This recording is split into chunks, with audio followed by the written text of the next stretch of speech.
중학교 2학년 친구들 반갑습니다. 지난 학습 영상에 이어서 다양한 설명 방법 두 번째 학습 시간인데요. 이번 학습에서는 분류, 구분, 분석, 인과라고 하는 설명 방법에 대해서 학습해 보도록 하겠습니다. 설명 방법 분류에 대해서 살펴보겠습니다. 자, 뭐뭐로 분류한다, 분류해봐. 우리 분류라는 말 일상에서도 자주 사용하곤 하는데요. 이 분류라는 것은 비슷한 특성을 지닌 대상들을 일정한 기준에 따라 작은 것에서 큰 것으로 묶어가며, 즉 분류한다라는 것은 작은 것에서 큰 것을 묶어 어떻게 일정한 기준에 따라 묶어가며 설명하는 방법을 분류라고 이야기합니다. 자, 이런 정의를 외우는 것보다 예를 들어 살펴봐야겠죠? 명사, 대명사, 수사는 체언, 동사, 형용사는 용언, 관형사, 부사는 수식어로 묶을 수 있다. 자, 1학년 때 품사를 공부했던 친구들은 이 내용이 쉽게 이해가 될 겁니다. 명사, 대명사, 수사는요, 문장에서 중요한 역할을, 보통 주성분의 역할을 하는 체언으로 묶을 수 있고, 동사, 형용사는 활용, 모양이 바뀝니다. 활용하는 용언으로 묶을 수 있고요. 관형사, 수사는 문장 내에서 수식하는, 즉 꾸며주는 역할을 하는 수식어로 묶을 수 있죠. 자, 이런 식으로 비슷한 특성을 지닌 대상들을 기준에 따라 묶는 설명 방법, 우리 분류라고 이야기합니다. 자, 그럼 분류도 예를 통해 개념을 정리해야겠죠. 자, 분류를 사용하여 설명해 봅시다. 선생님이 예문을 준비했는데요.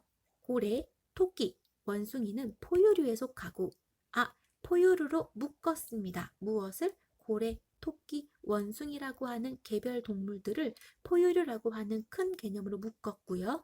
개구리, 두꺼비, 도롱뇽은 양서류에 속한다. 마찬가지로 개구리, 두꺼비, 도롱뇽이라고 하는 각각의 개체를 양서류, 큰 것으로 묶었죠.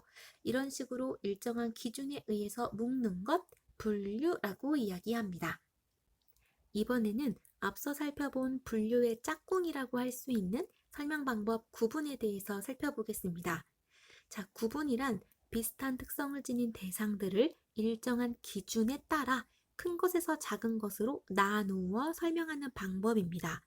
앞서 분류라는 것이 일정한 기준에 따라 작은 것에서 큰 것으로 묶는다고 했다면, 구분은 큰 것에서 작은 것으로 나누는 설명 방법입니다. 그래서 일반적으로 분류와 구분이라고 묶어서 설명하기도 하는데요. 분류와 구분의 핵심, 일정한 기준에 따라 묶거나 나눈다 라고 이해하시면 됩니다. 마찬가지로 예를 통해서 구분을 설명해 보도록 하겠습니다. 국어의 단어는 기능에 따라 일정한 기준이 나왔습니다. 기능에 따라 체언, 용언, 수식언, 관계언, 독립언으로 나눌 수 있다. 자, 기준에 따라 나누었죠. 우리 이런 설명 방법 구분이라고 합니다. 마찬가지로 예를 통해서 개념을 정리하도록 하겠습니다. 자, 자동차는 용도에 따라 승용차, 버스, 트럭 등으로 나눌 수 있다. 자, 여러분 예시와 헷갈리기 쉽습니다. 자동차의 종류, 승용차, 버스, 트럭. 그럼 예시 아닌가요? 헷갈릴 수 있는데요. 여기서 중요한 거 구분은 앞에 일정한 기준이 나오죠. 이 예문에서의 기준은 용도에 따라. 용도에 따라 나누었으니까 이것은 구분에 해당이 되겠네요. 자, 분류와 구분, 일정한 기준을 바탕으로 묶거나 나눈다. 구분과 예시는 헷갈릴 수 있지만 구분은 일정한 기준이 제시된다 라는 걸 명심하시고 다음 설명 방법 학습하도록 하겠습니다.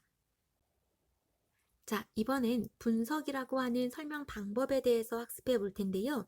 분석이라는 것은 하나의 대상을 이루고 있는 구성 요소를 개별적인 부분이나 성질로 나누어 체계적으로 설명하는 방법이다 라고 설명되어 있습니다.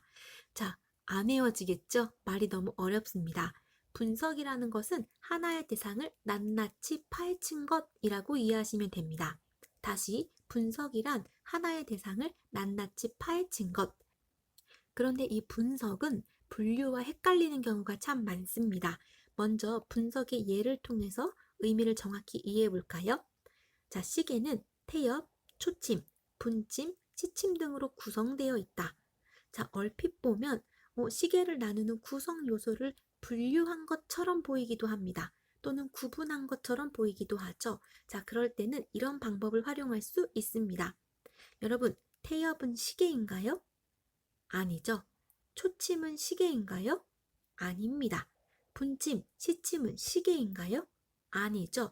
자, 이렇게 구성 요소들을 반대로 적용해 봤을 때 말이 되지 않으면 분석에 해당이 됩니다. 자, 이런 예는 어떨까요? 자, 시계에는 손목시계, 해시계, 물시계, 괴종시계 등이 있다. 자, 비슷해 보이지만 이번에도 반대로 가볼까요? 해시계는 시계이다. 이번엔 말이 되지요. 자, 손목시계는 시계이다. 이번에도 말이 됩니다. 말이 될 때에는 분류, 말이 되지 않을 때는 분석이라고 이해할 수 있습니다. 물론 이런 방법으로 각각을 파악하는 것보다는 원래 갖고 있는 각각의 설명 방식의 정의를 통해 이해하는 게 좋지만 혹시 헷갈릴 경우에는 반대로 가보자. 말이 되면 분류, 말이 되지 않으면 분석이다. 왜냐하면 분석은 하나를 낱낱이 파헤친 것이지만 분류는 기준에 따라 나누거나 묶는 것을 의미했었죠. 자, 이 두 가지 분류하는 연습 꼭 해보셔야 됩니다. 그렇다면 다음에 제시하는 세 가지 설명 대상을 분석의 방법으로 설명해 볼까요? 자, 곤충을 분석해 봅시다. 자, 곤충은 머리, 가슴, 배의 세 부분으로 이루어져 있다. 자, 여러분, 선생님 곤충을 나눴으니까 이거 분류와 구분 아닐까요? 헷갈리면 반대로 가자 그랬죠. 머리는 곤충이다. 말이 되지 않죠? 가슴은 곤충이다. 배는 곤충이다. 말이 되지 않죠? 이럴 경우에 곤충이라는 하나의 대상을 낱낱이 파헤친 1번의 설명 방법은 분석에 해당이 되는 겁니다. 자, 이번에 2번인데요. 우리 교과서에서도 학습한 내용이 나오고 있죠. 머리카락은 크게 모수질, 모피질, 모표피 세 개의 층으로 구성되어 있다. 이것도 자칫 분류와 구분으로 헷갈리기 쉽지만 반대로 가보죠. 모수질은 머리카락이다. 모피질, 모표피는 머리카락입니까? 아니죠. 이럴 경우에는 머리카락을 낱낱이 파헤친 이 대상들을 바로 분석의 방법으로 설명한 예가 되겠죠. 자, 세 번째 자전거입니다. 자전거는 핸들, 안장, 바퀴, 체인 등으로 구성되어 있다. 자, 자전거라고 하는 대상을 낱낱이 파헤쳤습니다. 반대로 가볼까요? 핸들은 자전거이다? 말이 되지 않죠. 안장은 자전거이다? 말이 되지 않습니다. 즉 분석은 하나의 대상을 낱낱이 파헤친 것이기 때문에 반대로 돌아갔을 때는 의미가 성립되지 않습니다. 자, 이처럼 하나의 대상을 낱낱이 파헤쳐서 개별적인 요소로 설명하는 방법, 바로 분석입니다. 자, 마지막 설명 방법은 인과입니다. 여러분, 인과라는 단어는 어떤 단어들을 합친 말인데요. 무엇일까요? 네, 인과라는 것은 어떤 결과를 가져오게 한 원인을 분석하거나 어떤 원인에 의한 결과, 즉 원인과 결과를 분석하여 설명하는 방법입니다. 그래서 인과의 인은 원인을 의미하고요. 과는 결과를 의미합니다. 자, 예를 통해 살펴보겠습니다. 국어 공부를 열심히 해서 국어 성적이 많이 올랐다. 자, 이런 문장 어떤 설명 방법이 적용되어 있나요? 인과입니다. 자, 원인을 찾아볼까요? 국어 공부를 열심히 해서 그 결과 국어 성적이 올랐다. 이처럼 원인과 결과의 관계로 설명하는 방법, 인과라고 이야기합니다. 자, 우리 스스로 이해했는지 예문을 통해 점검해 보겠습니다. 상한 음식을 먹었기 때문에 배탈이 나고 말았다. 원인은요? 상한 음식을 먹었기 때문. 자, 결과 배탈이 나고 말았다. 즉 1번 문장에 적용된 설명 방법 인과가 되겠네요. 2번입니다. 머리카락은 죽은 세포로 이루어져 있어 잘라도 통증이 느껴지지 않는다. 자, 머리카락엔 통증이 느껴지지 않는데요. 그 원인? 죽은 세포로 이루어져 있기 때문에. 그래서 그 결과 통증이 느껴지지 않는다. 이처럼 원인과 결과의 관계로 설명하는 것 인과라고 이야기합니다. 자, 지금까지 분류와 구분, 분석, 인과에 대해서 살펴봤는데요. 제시문을 통해 여러분이 스스로 설명 방법을 파악할 수 있는지 연습해 보겠습니다.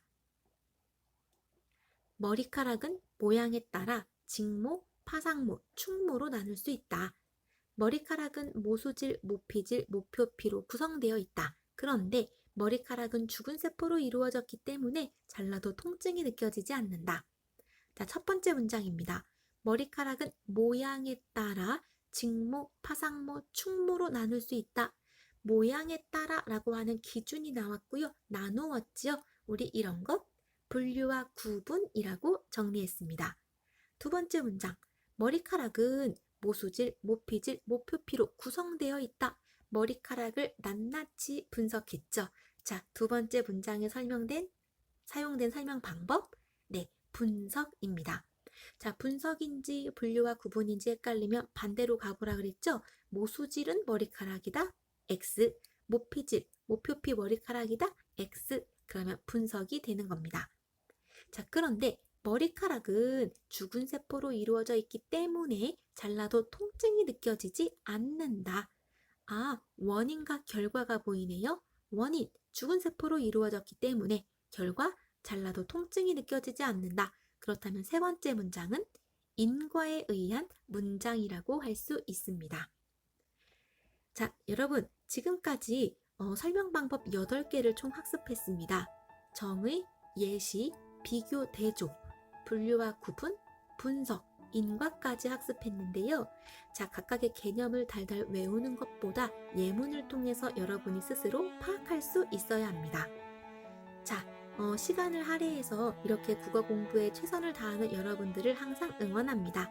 다음 시간에도 알찬 국어 학습 내용 가지고 돌아오도록 노력하겠습니다. 고생하셨습니다.